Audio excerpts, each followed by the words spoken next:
Uh-oh, cactus. Well, I guess that's self-evident.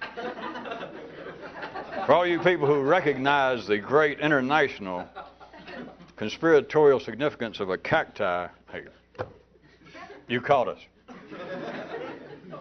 We were still chuckling over the necessity for speech and how the human brain must have at least 2 words to ever crank up the engine of speech, I think referred to in most quarters nowadays as thought. And we were also noting how it is that the collective thinking, as opposed to the individual thinking with no judgment involved with that, but just the collective wisdom at any particular time, that how the collective thinking, collective thought, must always be from a, and again with no inference whatsoever, but from a point of view. And also how the point of view thinking of the collective, although is always indispensable, is, for an individual's purpose, who might be trying to be somewhat secretly unruly, would be insufficient. I rest my case.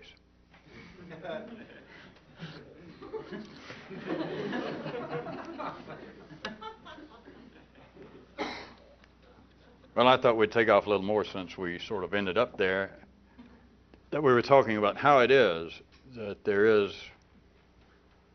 or albeit there be the kinds of hints and statements, the best they could do in mythologies and religions all over the world about there is some great secret word, or there was some great secret word that got the universe going. For the non-religious people, I think the secret word nowadays is bang! It's a little scientific humor.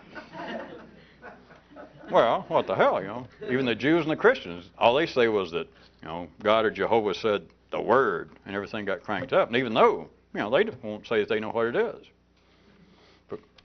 Professor Hoyle, he knew what it was, although he did not attribute it to the gods.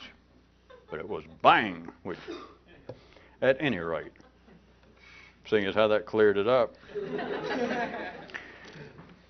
quite physically having to do, again, with nothing strange. It is the nature of polarized energy within what seems to be a 3D context of this life.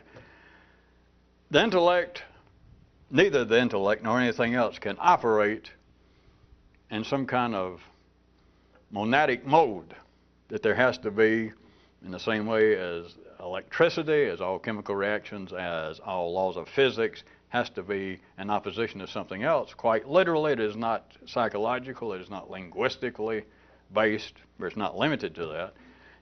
A man must know 2 words. The end of the nervous system that talks must know 2 words. The gods, the great cosmic bang, something had to give the brain 2 words, or it couldn't have said 1 word. No one can say 1 word. If that's the only one you know, you would have never said anything. The intellect could not have cranked up. It'd be like trying to plug in your toaster, and all you've got going in there is not AC current, you got A current, or you got C current. You do understand, don't you? If you don't, check with your local plumber. It has to be a polarized base of energy in a 3D world to make anything work. So there has to be the second word. And we were also talking about a point of view, and I just gotten to the point of making up a foolish example about a point of view, that it wouldn't matter what the 2 words were, that the point of view is in no way tied to whatever the context of a human thinking. In particular, human is thinking about that is not it. That's only for psychologists, sociologists, and other people who may have finished the upper levels of high school. Not for us, nay, nay. And don't take offense, because you couldn't be that intelligent or you wouldn't be watching television. I don't know that, but I read that in a book that impressed a lot of people, so I thought I would pass it along. At any rate, I made up just 2 words. I just pulled them out of somewhere that, you know, the 2 words could be anything that would seem to be as incongruous as, or as incompatible as grapefruit and freedom. You know, that how can you have a point of view from that? And we ran out of time. If you've got to watch television, then I was going to pick it up there for a second and point this out. that once there are two words, the intellect can work. Remember, we're talking about the two most important things about this. And of course, number two is if. Or once there are two words, intellect can work. And once there are two words, you have a point of view. And once there's a point of view, to carry it a bit further, there are comparisons. Now, comparisons perhaps will help some of you see the nature, the operational nature of the polarized base of thought, which is not anything mystical, it is nothing religious, it is nothing psychological, it is physical. But comparisons would seem to be a fairly innocuous everyday word having to do with the way people think. But a point of view, once you have two words, intellect operating, a point of view, the point of view then, we'll see it first right quick, then you can have comparisons, except for this. A point of view is a comparison. And just as it would be quite within the realm of ordinary possibility, if someone with an ordinary brain was following this, and you said that you have to have two words before you can think anything, and then you pulled out two extreme words like postal service and possums, or grapefruit and freedom, whichever one you like best, and an ordinary mind would properly say, well, don't talk to me about points of view, that was bad enough, but comparisons, because there are no comparisons. You ready for a gesture? Aha! To say, for the human mind to say, wait a minute, not only is it, how about asinine? You hadn't heard that since high school. That's probably the last time you said it. It is inane. It is folly to talk about having a point of view when all you had, if your intellect only had two words, grapefruit and freedom, or cantaloupe and freedom. Well, we want to keep things. Not only could an ordinary mind say that is ridiculous to speak of that as having any sort of connection, much less being the progenitor of a point of view. Because you can't have a point of view if that was only two words you had. You can't say that you think. Of course, I already said that the mind would be working. But an ordinary person could say, well, in some strange way, you could say the mind thinks, but you've got no point of view. The thought would just be those two kind of words. It would be like having two marbles in a cheap tin can and shaking it around. You could say, well, the intellect's working, and you go around the rest of your life going, cantaloupe, freedom, cantaloupe, freedom. Or if you were a more improvisational spirit, kind of a jazz man heart, you could go, cantaloupe, cantaloupe, freedom, cantaloupe. Freedom, freedom, freedom, cantaloupe. But you could say, well, it's ridiculous because you've got no point of view. For those of you who may have followed the jazz scene in France, I could say contraire. Because you do have a point of view. A point of view is a comparison. And not to belabor the bridge of the song, but if the mind could say, which the ordinary person, if they were hearing this, if they said that is absolutely ridiculous, it proves nothing, because if you only had those two words, you could have no comparison, because there's not enough connection between a cantaloupe and freedom to make a comparison. Here we go again. Aha. Of course, I'll play the ordinary people's part. They go, aha, what? That's why this show is such a hit wherever it goes.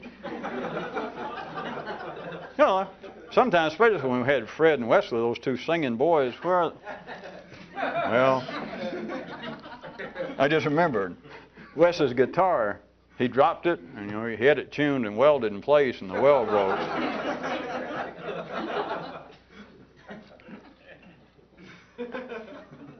But at any rate, I wanted to get into comparisons because this, I was hoping, would give a somewhat of a more, I can't believe it, reasonable, perhaps, clothing on the movement of energy.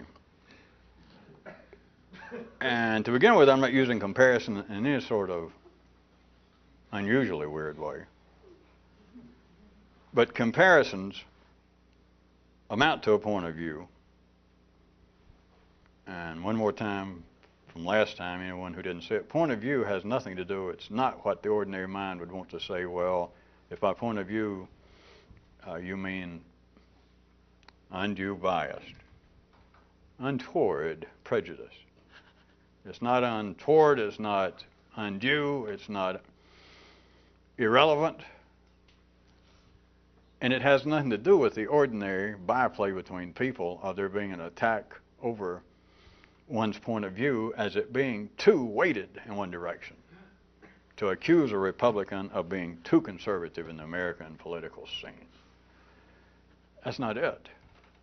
The point of view is the only way that the ordinary mind can operate. And the point of view produces, remember that was the first one right quick so we can snatch it away from him, would seem to produce or lead to comparisons. Remembering that comparisons are a point of view, and I want you to try and consider that what happens with comparisons as it apparently operates when you gesture with your left hand.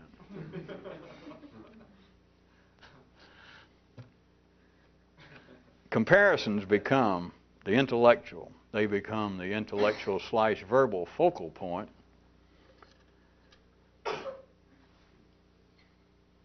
of whatever the thing being thought about, discussed. It becomes the focal point of the thing itself, replacing what apparently was the original things being compared. A extremely plain view. It's about time. Example, may I suggest? The good old things. An apparent conflict between the green believers and the turquoise advocates. And being the great, obviously looking at you, being the great, inherent, metaphorically inclined people you are, you can try and figure out. We just not figure out, use that as a political, social, economic, religious, anything you want to.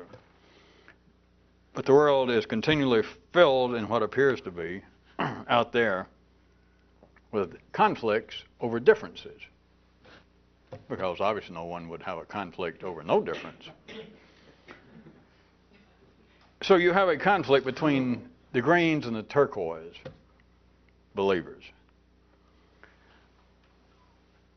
And you can compare the two. Let's assume that you had the ability, that you were so indifferent to their conflict that you looked upon it and you could see, well, I've heard their stated point of view regarding whatever it is. Nationalistic boundaries, parochial religious views having to do with their group, and I've heard the turquoise. I've heard them both. I understand, or at least I can comprehend intellectually, their stated differences.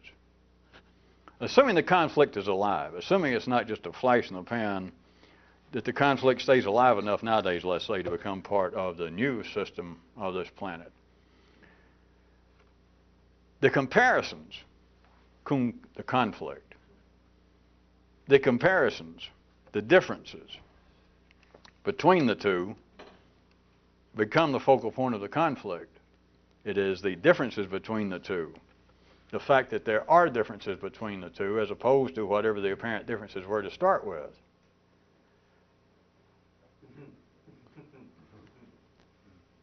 I guess it's not Christmas.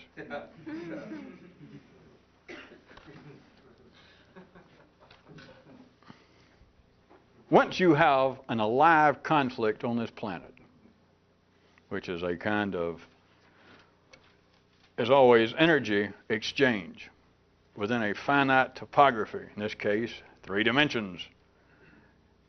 If anything is alive, you can see, and we could use different words, but within whatever's alive. And I'm using conflict because to most minds that's the easiest to see. You do not really recognize 60-year-old people dancing. That their hormones are so worn out that neither one of them is trying to pick up somebody else. May I even suggest that this might be symbolic.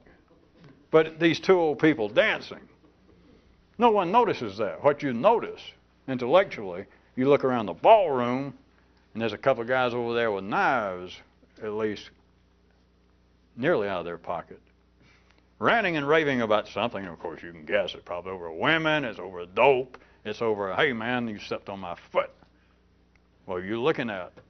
It's only that which is most alive that seems to catch the intellect's attention, properly so. And so it appears to always be conflict. You understand that? Sure you do. All right, you know this. You turn on the news. It's got nothing to do with the news. There's no conspiracy on the networks. You turn on the news, there's no such thing. I didn't notice this for you. There's no such thing as good news. If it is, you switch channels. They can't even call it good news. They have to say something like, well, here is a sidebar story. Here is a human interest story. Click. I want to see a damn car wreck. I want to hear how many Armenians were killed today by the turquoise. So you thought they were still fighting the Azerbaijanis. See? Thank God. Here's two mixed metaphors, remember. It's now. Never mind. At any rate, back to the conflict. Conflict is not the point, but that is the easiest, that is the most alive energy transformation going on that the ordinary mind sees. So I'm saying conflict. Again, it carries no judgment whatsoever that the conflict should not be going on. It's simply a sign of life. But the conflicts between two groups, Protestants and Catholics in Northern Ireland, does it get better if we don't talk about green and turquoise people? If somebody's checking in a dictionary, what the hell is a turquoise advocate? Once the conflict is alive, once it is part of the city news on a continuing basis, the conflict is no longer over the apparent differences. Whatever they were, it doesn't matter. And you all know what they are. I don't have to recount this. The Catholics say, well, here's the problem over there. Or some group is complaining about the nationalistic boundary of some area if it's not religious. It's no longer that. The conflict is now alive over the fact that there are differences. The differences that apparently caused it are no longer of any significance. There's no significance. There's no literal way to put this, so I'll just do it. Within a few seconds, within a few minutes after life has slapped this little baby of conflict good and solidly on the ass, and it cries loud enough that it's going to be alive for a while, like the apparent differences in Northern Ireland, all over the world. If it's going on for a while, the thing is alive and breathing, and all it takes is, at least figuratively, a few seconds, a few weeks, a few years, that doesn't matter. But once the thing becomes alive, once the conflict is alive, once the differences are established to the point that that's part of the breathing and circulatory system of that particular conflict, and here, of course, some of you who really get good, you can see something else. The apparent differences that started it, and it doesn't matter what it was, they are no longer the point. What keeps the conflict alive is the fact that there are differences. And what I was going to say, that some of you get a quick view of all the way from Herodotus up until whoever the latest political end writer is, people trying to discern, trying to explain, or critiquing, bemoaning, even some of them wearing those carp uniforms, saying how, they do a lot of this, they go, how in the world can these otherwise fairly sane people in Ireland, in Turkestan, how can they still be fighting over the fact of, and then they drag out whatever the historical basis seemed to be, something that happened 500 years ago. Or they'll even grab some little kid over there in Northern Ireland or somewhere else and say, why in the world are you throwing Molotov cocktails at those people on the other side of the street? He goes, I'm not sure. I don't know. My brother did it. He told me to do it. And quite civilized people outside that particular dance, outside that particular conflict, can wring their little hands, at least figuratively, and go, my, my. We have children and adult, sophisticated, educated people who know more than 3 ways to fix potatoes.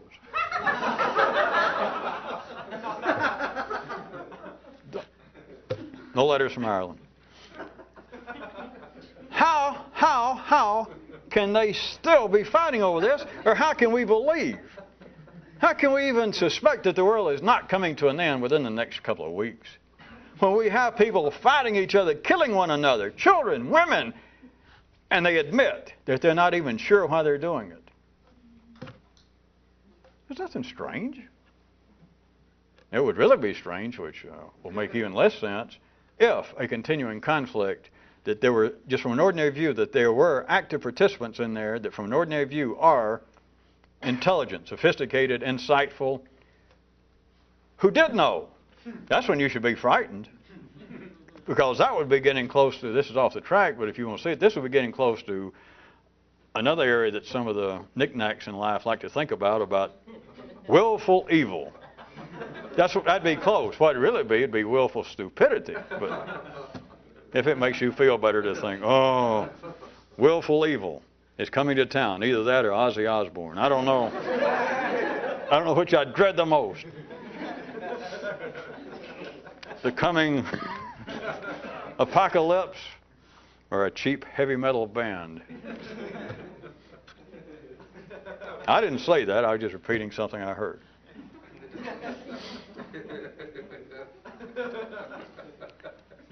It is the conflict which, if you don't lose your place, we're still talking about points of view and comparisons. The comparison itself, which is the notation of a difference. So whatever the hell it is, it does not matter. It does not matter.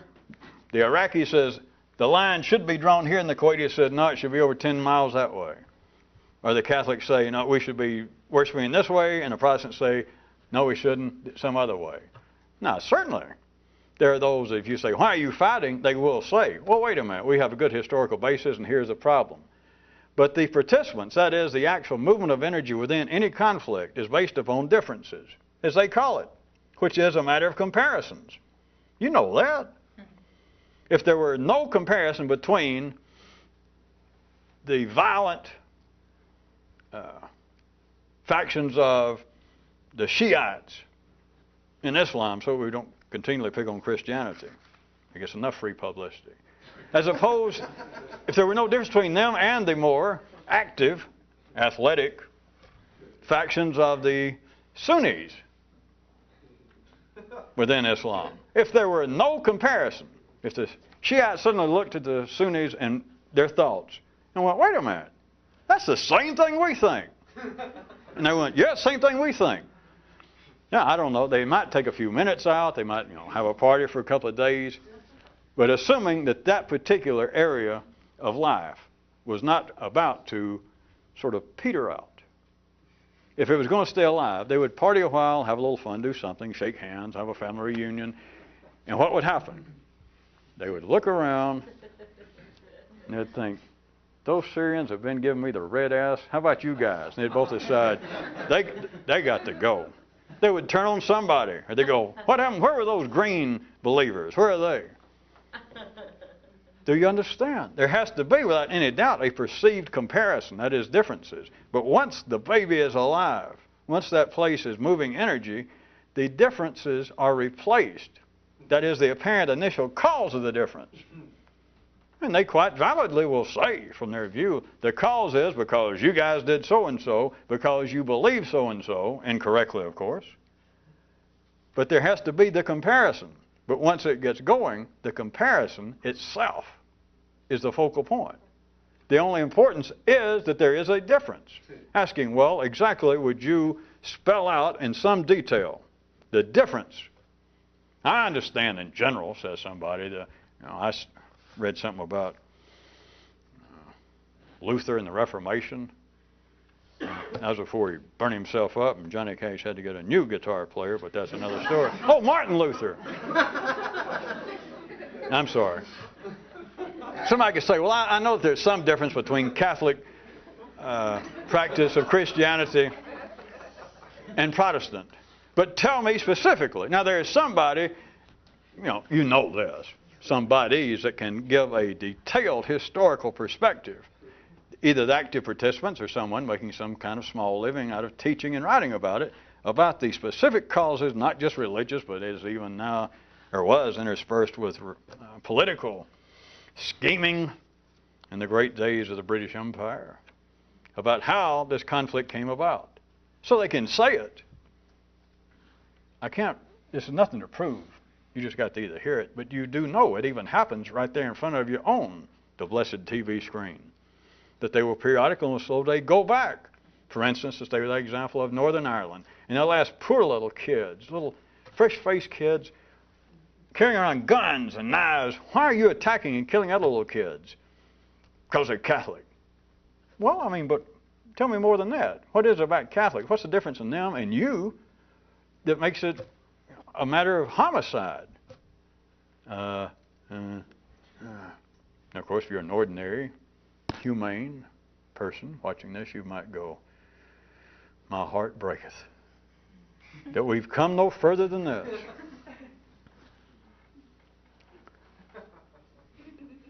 What I'm trying to get you to see now, that's not necessary for the ordinary mind to perceive, is the reason it seems to be such folly from that kind of street level, three-dimensional view, is it is correct.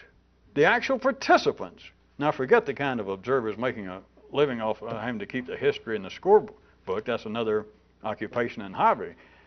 But to see that even the participants cannot give a good defense of their folly, that they cannot truly explain why the differences between them and the people across the street, across the gully, why it is a matter of murder, it's because that the apparent differences that started this are very quickly replaced by the focal point of the comparison itself. That is the only thing that's important.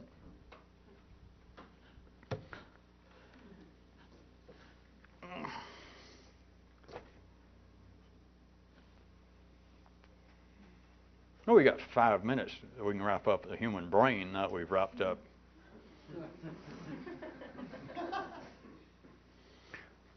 All right, all of that, if you would direct it into a purely individual, into a purely intellectual realm, and consider the comparison of ideas, the differences, the comparison, and in the same way, the comparison cum conflict of ideas. That as long as you have two ideas, we've expanded a little bit, but you're grown boys and girls from two words of cantaloupe and freedom. Two ideas. As long as you've got two ideas, you've got Catholics and Protestants. You've got Sunnis and Shiites. You have Armenians and Azerbaijans. You have Serbs and Croatians. Are we going to have to sing it all? You got Republicans and you got Democrats. You got Whigs and you got Tories. You got people with long intestines and people with short attention spans. You have people dancing forward and then you have dancing backwards. Oops, they reverse and now he's dancing backwards and she's dancing forward. Oops, there they go again. You didn't like the Kyroot of this one reality that referred to their own secondary world as, now you see it, now you don't. But see, I went ahead and edited Kyroot, sort of, because I assumed you people were sharp enough that I did not have to fill it in, that the full version, if you're going to live long enough, which is not long enough, in a three-dimensional or any finite realm, the full name would have been, now you see it, now you don't. Now you see it, now you don't. Now you see it, now you don't. ... You have to do four at the end of the sentence.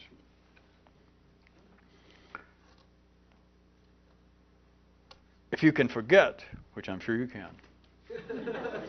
Now, I've never had anyone complain about such an exhortation of, would you please forget? All right, no, anything but that. No. Would you please devote less of your attention? Oh, no, you won't trick me. You won't trick me. Have a drink. Well, maybe you will trick me. Have some drugs or else a very stern proverb. Can I get soda with either one? Take your choice. If you go from the world of politics, if you go from the body apparent religious into this, if you've got two ideas in you, forget everybody else, in the individual, if you've got two ideas, you have got comparisons. If you've got comparisons, you have conflict. If you've got conflict, you have life. Conflict, don't blame this show. We didn't make up the word conflict. That's just the most readily identifiable.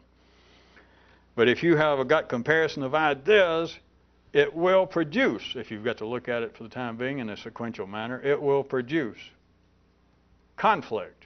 There is no such thing as comparison from an ordinary view. From any verbal view, there is no such thing as comparison without conflict. If you think there is some sort of innocuous comparison, all you're saying is the baby's going to die. All you're going to say is the people are so old up there dancing. That is the comparison between two ideas. They are so old, their hormones are so ragged that they couldn't get in a conflict on a bed. There is almost no primary interaction between the two people, or there is almost no basic reaction between my ideas, which if you're ordinary, if for no other reason, would be we wouldn't have to check your driver's license. That would give a fair indication of your chronological, read hormonal age. Try it another way. How about how the poets historically have seemed to revere and attribute wisdom to who? The old. And it may or may not be, but there's one thing for sure that you can attribute to the old. You got it. There's no doubt Alonzo must be becoming wiser. I hadn't seen the man in 20 years, but he used to be angry as a mother thing. He used to be nothing, but he was walking trouble. Always trying to hit on your wife, your girlfriend, your sister. Always trying to pick a fight, and now look at him. You know, if his features were a little different, I would think he could have been Buddha reincarnated. And all that's happened is the man is old. Back to ideas. We're not talking about people. Remember, that's just a trick. If the ideas in a human nervous system are alive, if the baby is still crying, there is a war going on. Two ideas cannot exist unless they're being compared. You could not think. Forget you in the psychological sense. The human nervous system would not operate unless the ideas are in conflict. I know that one more time, conflict can appear to be an extreme word. They must be in some way in comparison to one another. Your feeling is, well, wait a minute, you cannot, even if it is this extreme, even if it is this ridiculous, that I have two ideas. I have the idea of cantaloupes, consider that in several words, an idea to take us back, and I have the idea of freedom. But there is no comparison. Yes, there is. God damn it, I just said there's not. You don't like to be tricked? I resent being called a dunce, personally. I know you do. Don't we all?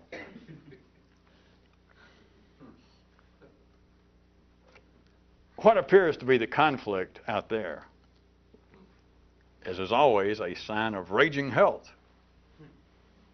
And what appears to be, once you see it, to be the kind of what passes throughout time as sophisticated, insightful,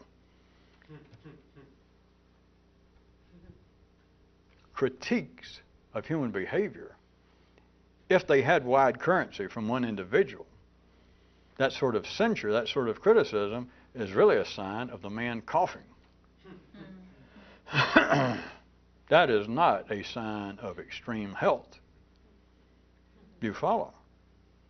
That is to find fault with the differences between people, because the way that the intellectuals at that level, and I'm using intellectual as just ordinary people nowadays whose nervous system is extremely active in the talking end,